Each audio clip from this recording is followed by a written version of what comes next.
Bonjour. Maintenant, nous allons voir comment faire une demande de retrait sur son back-office pour envoyer dans son wallet.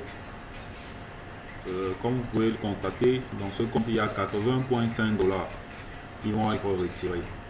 La première chose à faire, c'est d'aller dans le wallet, dans votre blockchain, que ce soit blockchain, Coinbase ou quoi que ce soit. En fait, aller dans votre wallet, prendre l'adresse Bitcoin qui est juste là. Moi, je suis allé dans blockchain. Blockchain, j'ai juste eu à prendre sur request. Request qui veut dire demande.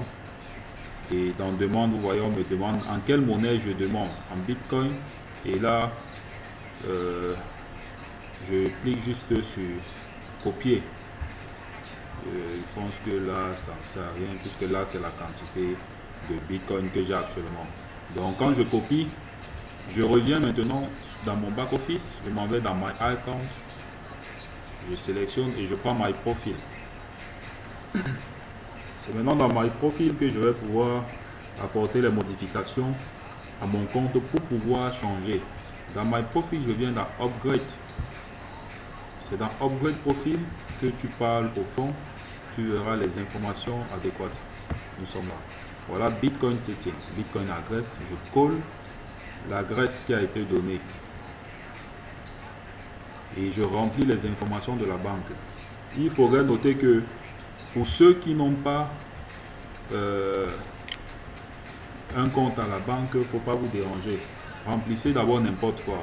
C'est par la suite que vous pourrez mettre des vraies informations relatives à votre compte.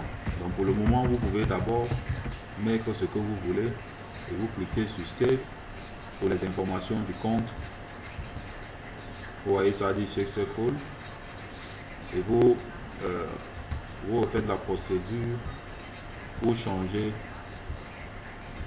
pour fixer aussi l'adresse Bitcoin. Parce qu'on fait un à la fois. J'ai d'abord save les informations de la banque. Maintenant, je reviens recoller l'adresse Bitcoin que j'ai prise. Et je vais aussi save cela. Ok. Dès que c'est terminé, je repars. Vous pouvez voir que les informations de la banque sont là. Et les informations et l'adresse Bitcoin de réception est là. Après avoir fait cela, je peux maintenant revenir et aller dans ma e-wallet. Dans ma e-wallet, je sélectionne ma e-wallet balance. Et c'est là que je vais faire la demande. Vous voyez, voilà les 80,5 que j'ai dans la balance. Je viens donc dans Withdraw ma wallet balance pour lancer la procédure. Et à ce niveau, je n'ai qu'à remplir cette grille ici. Le montant est là, vous voyez, ça met le rouge. Donc je ne peux pas le modifier puisque ça me montre quelle quantité j'ai. Et dans titre, je n'ai juste qu'à mettre retrait. Soit vous mettez en français, soit vous mettez en anglais. En anglais, ça dépend de vous. Le montant 80,5 et je choisis le mode de paiement qui est Bitcoin et le code de transaction. Chacun, lors de l'inscription, a eu à mettre un code de transaction. C'est ce code-là que vous mettez.